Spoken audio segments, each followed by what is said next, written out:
Iran ಅಂತ America ಅಧ್ಯಕ್ಷ Donald Trump ಅವರು ಹೇಳ್ತಿದ್ದಾರೆ. ದುಷ್ಟ ಶಕ್ತಿಗಳ ಸರ್ವನಾಶ ಮಾಡದೆ ಸುಮ್ಮನಿರೋದಿಲ್ಲ.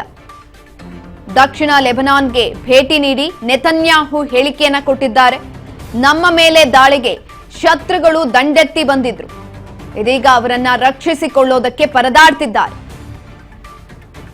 ಇರಾನ್ ರಕ್ಷಣೆಗೆ ಹೋರಾಡ್ತಿದ್ದಾರೆ ಅಂತ ನೆತನ್ಯಾಹು ಹೇಳಿರುವಂಥದ್ದು. ನಮ್ಮ ಇಚ್ಛಾಶಕ್ತಿಯನ್ನ ಮತ್ತೊಮ್ಮೆ ಪರೀಕ್ಷಿಸ್ತಾ ಇದ್ದಾರೆ ಅವರು. ಅಮೆರಿಕ ಸೇನೆ ವಾರ್ನಿಂಗ್ಗೆ ಇರಾನ್ ಖಡಕ್ ತಿರುಗೇಟನ್ನ ಕೊಟ್ಟಿದೆ. ಅಮೆರಿಕ ಸೇನೆ ಹಡಗು ಬಂದ್ರೆ ಕದನ ವಿರಾಮ ಉಲ್ಲಂಘನೆ ಆದಂಗೆ. ಇರಾನ್ ಮೇಲೆ ದಾಳಿಯ ಸುಳಿವನ್ನ ಕೊಟ್ಟಿದ್ದಾರೆ ಒಂದ್ ಕಡೆನಲ್ಲಿ ಅಮೆರಿಕ ಅಧ್ಯಕ್ಷ ಡೊನಾಲ್ಡ್ ಟ್ರಂಪ್ ಅವರು. ಈ ಒಂದು ಸಂದರ್ಭದಲ್ಲಿ ಕದನ ವಿರಾಮವನ್ನೇನೋ ಘೋಷಣೆ ಮಾಡಿದ್ರು 2 ವಾರಗಳ ಕಾಲ. ಅದಾದ ನಂತರ ಸಂಧಾನ ಸಭೆ ವಿಫಲ ಆಯಿತು. ಇದೀಗ ದಾಳಿಯ ಮುನ್ಸೂಚನೆಯನ್ನ ಅಮೆರಿಕ ಅಧ್ಯಕ್ಷ ಡೊನಾಲ್ಡ್ ಟ್ರಂಪ್ ಅವರು ಕೊಟ್ಟಿರುವಂತದ್ದು. ಈ ಒಂದು ಸಂದರ್ಭದಲ್ಲಿ ಏನಾದ್ರೂ ದಾಳಿಗಳ ಆದ್ರೆ ಕದನ ವಿರಾಮ ಉಲ್ಲಂಘನೆ ಆಗಿದೆ ಅನ್ನೋದು ಗೊತ್ತಾಗತ್ತೆ ಅಂತ ಹೇಳ್ತಾ ಇದ್ದಾರೆ ನೆತನ್ಯಾಹು. ಇದ್ರ ಬಗ್ಗೆ ಹೆಚ್ಚಿನ ಮಾಹಿತಿಯನ್ನ ತಿಳ್ಕೊಳ್ತಾ ಹೋಗೋಣ. ನಮ್ಮ ಪ್ರತಿನಿಧಿ ಶಿವು ಸಂಪರ್ಕದಲ್ಲಿದ್ದಾರೆ. ಶಿವು, ಈಗ ಆಲ್ರೆಡಿ ಡೊನಾಲ್ಡ್ ಟ್ರಂಪ್ ಅವರು ಮಾತನಾಡ್ತಾ ಇರುವಂತಹ ಮಾತಲ್ಲಿ ಯಾವುದೇ ರೀತಿಯಾದಂತಹ ಅರ್ಥಗಳಿಲ್ಲ. ಒಂದ್ ಕಡೆನಲ್ಲಿ ಕದನ ವಿರಾಮ, ಅದಾದ ನಂತರ ಸಂಧಾನ ಸಭೆ, ಇದೀಗ ಮತ್ತೊಮ್ಮೆ ಹಾರ್ಮುಜ್ ಜಲಸಂಧಿಯ ವಿಚಾರಕ್ಕೆ ಸಂಬಂಧಪಟ್ಟಂತೆ ಮಾತನಾಡ್ತಾ ಇರುವಂತದ್ದು. ಹೆಚ್ಚಿನ ಮಾಹಿತಿ ಕೊಡೋದಾದ್ರೆ ಅಮೆರಿಕದ ಅಧ್ಯಕ್ಷ ಡೊನಾಲ್ಡ್ ಟ್ರಂಪ್ ಏನಿದ್ದಾರೆ, ಅವರ ದರ್ಪ, ದಾಸ್ಯ, ದೌರ್ಜನ್ಯ ಇವೆಲ್ಲವೂ ಕೂಡ ಎಲ್ಲವೂ ಒಟ್ಟೊಟ್ಟಿಗೆ ಈಗ ಹೊರ ಹಾಕ್ತಾ ಇರುವಂತದ್ದು.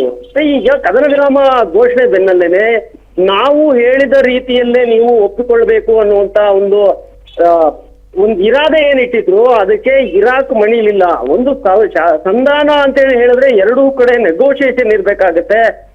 ಕೆಲವೊಂದು ಅಂಶಗಳಿಗೆ ಅವರು ಒಪ್ಪಬೇಕಾಗತ್ತೆ, ನಾವು ಕೆಲವೊಂದು ಅಂಶ ಬಿಡ್ಬೇಕಾಗತ್ತೆ. ಆದ್ರೆ ಅಮೆರಿಕ ಇಡೀ ಶಾಂತಿ ಸಂಧಾನದ ಸಭೆಯಲ್ಲಿ ನಾವು ಹೇಳಿದ ಎಲ್ಲ ಅಂಶಗಳಿಗೂ ನೀವು ಒಪ್ಪಿಕೊಳ್ಳಲೇಬೇಕು ಅನ್ನುವಂತ ಒಂದು ಆದೇಶದ ರೀತಿಯಲ್ಲಿ ಹೇಳಿಕೆ ನೀಡಿದ್ರಿಂದಾಗಿ ಈ ಒಂದು ಶಾಂತಿ ಸಂಧಾನದ ಮಾತುಕತೆ ವಿಫಲ ಆಯ್ತು ಅನ್ನುವಂಥದ್ದನ್ನ ಇರಾನು ಕೂಡ ಹೇಳಿದೆ. ಇನ್ನ GD ವ್ಯಾನ್ಸ್ ಕೂಡ ಹಾಗೆ ಹೇಳಿದ್ದಾರೆ. ಅಂದ್ರೆ ನಮ್ಮ ಯಾವುದೇ ಒಂದು ಡಿಮ್ಯಾಂಡ್ಗಳಿಗೆ ಇರಾನ್ ಒಪ್ತಾ ಇಲ್ಲ, ಸೊ ಒಪ್ಪದೆ ದಾಷ್ಟ್ಯವನ್ನು ತೋರಿಸ್ತಾ ಇದೆ. ಇದರ ಇರಾನ್ ನಾಶಕ್ಕೆ ಅವರೇ ಅಂತ್ಯವನ್ನ ಬರ್ಕೊಳ್ತಾ ಇದ್ದಾರೆ. ಈ ರೀತಿಯಲ್ಲಿ ಅಮೆರಿಕದ ಡೊನಾಲ್ಡ್ ಟ್ರಂಪ್ ಉಪಾಧ್ಯಕ್ಷ ಕೂಡ ಇದೇ ರೀತಿಯಲ್ಲಿ ಹೇಳ್ತಾ ಇರೋದು. ಇದೀಗ ಹಾರ್ಮುಜ್ ಜಲಸಂಧಿಯನ್ನ ನಾವೇ ಬಂದ್ ಮಾಡ್ತೀವಿ ಅನ್ನುವಂತ ಒಂದು ಹೇಳಿಕೆಯನ್ನ ಕೊಟ್ಟಿದ್ದಾರೆ. ಅಂದ್ರೆ ಇಷ್ಟು ದಿನ ಹಾರ್ಮುಜ್ ಜಲಸಂಧಿಯನ್ನ ನೀವು ಓಪನ್ ಮಾಡ್ಬೇಕು, ಈ ಕೂಡಲೇ ಓಪನ್ ಮಾಡ್ಬೇಕು, ಅದು ಅಂತಾರಾಷ್ಟ್ರೀಯ ಜಲಸಂಧಿ, ಅಲ್ಲಿ ಯಾವುದೇ ಟೋಲ್ ಹಾಕಬಾರ್ದು, ಈ ರೀತಿಯಲ್ಲಿ ಹೇಳ್ತಾ ಇದ್ದಂತ ಡೊನಾಲ್ಡ್ ಟ್ರಂಪ್ ನೀವೇನು ಬಂದ್ ಮಾಡೋದು, ನಾವೇ ಬಂದ್ ಮಾಡ್ತೀವಿ, ಅದು ಹೇಗೆ ಹೊರಗಡೆ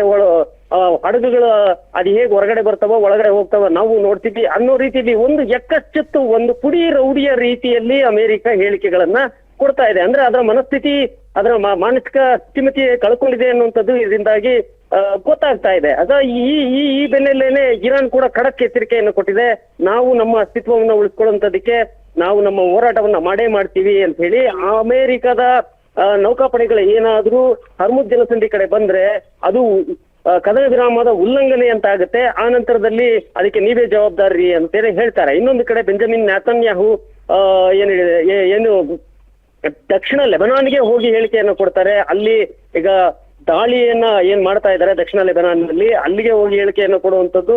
ಈ ಇಡೀ ಒಂದು ಶತ್ರು ಪಡೆಗಳೇನಿದಾವೆ ನಮ್ಮ ನಾಶಕ್ಕೆ ಅವರು ದಂಡೆತ್ತಿ ಬಂದಿದ್ರು, ನಾವೇ ಅವರನ್ನ ಸರ್ವನಾಶ ಮಾಡ್ತೇವೆ ಅನ್ನೋದು. ಅಂದ್ರೆ ಯುದ್ಧೋನ್ಮಾದತೆ ಅಮೆರಿಕ ಮತ್ತೆ ಇರಾನ್ನ ಮೇಲೆ ಹೋಗುವಂತಹದ್ದು ಅಮೆರಿಕ ಮತ್ತೆ ಇಸ್ರೇಲ್ ಏನಿದೆ, ಆ ಯುದ್ಧೋನ್ಮಾದತೆ ಕಡಿಮೆನೆ ಆಗ್ತಾ ಇಲ್ಲ. ಯಾವುದೇ ಕಾರಣಕ್ಕೂ ಯುದ್ಧ ನಿಲ್ಲಿಸುವ ಮಾತುಗಳನ್ನ ಆಡ್ತಾ ಇಲ್ಲ. ಸಂಧಾನ ನಾವು ಹೇಳಿದ ಹಾಗೆ ನೀವು ಕೇಳಲೇಬೇಕು ಅನ್ನುವಂತ ಧಮಕಿ ಆಗ್ತಾ ಇರೋದು. ಸೊ ಈ ಎಲ್ಲದರ ನಡುವೆ ಇರಾನು ನನ್ನದೇ ಆದಂತ ಹಕ್ಕನ್ನ ನಾನು ಹೊಂದ್ಕೊಳ್ತೀನಿ, ನನ್ನ ದೇಶದ ಜನರನ್ನ ನಾನು ಕಾಪಾಡ್ಕೊಳ್ಬೇಕಾಗಿದೆ ಅನ್ನುವಂಥದ್ದನ್ನ ಅವರು ತಮ್ಮ ಹಕ್ಕನ್ನು ಪ್ರತಿಪಾದನೆ ಮಾಡ್ತಾ ಇದ್ದಾರೆ. ಈ ನಡುವೆ ಈಗ ಯುದ್ಧ ಹಾಗೆ ಆಗುತ್ತೆ ಅನ್ನುವಂತ ರೀತಿಯಲ್ಲಿ ಹೇಳಿಕೆಗಳು ಬರ್ತಾ ಇರುವಂತದ್ದೇ ಮತ್ತೆ ಜಗತ್ತಿನಲ್ಲಿ ಒಂದು ರೀತಿಯ ಯುದ್ಧ ಕಾರ್ಮೋಡ ಆವರಿಸಿದೆ ಅಂತಾನೆ ಹೇಳಬಹುದು. ಸುಕನ್ಯಾ, ಧನ್ಯವಾದಗಳು ಶಿವು ಹೆಚ್ಚಿನ ಮಾಹಿತಿಗಾಗಿ. אני פה עם שר הביטחון, הרמטכ"ל, אלוף הפיקוד, מפקד האוגדה וחיילי המילואים שלנו. יש פה רוח נפלאה, נכונות להילחם, והם נלחמים היטב, המלחמה נמשכת, כולל בתוך רצועת הביטחון בלבנון, שבאה איתי לפני שעה קלה. מה שאנחנו רואים זה שאנחנו סיכלנו את איום הפלישה מלבנון באמצעות רצועת הביטחון הזאת, מרחיקים את סכנת ירי הנ"ט, וגם מטפלים בתמ"ס, אבל יש עוד עבודה לעשות, עשינו עבודה ענקית, הישגים אדירים, יש עוד מה לעשות ואנחנו עושים.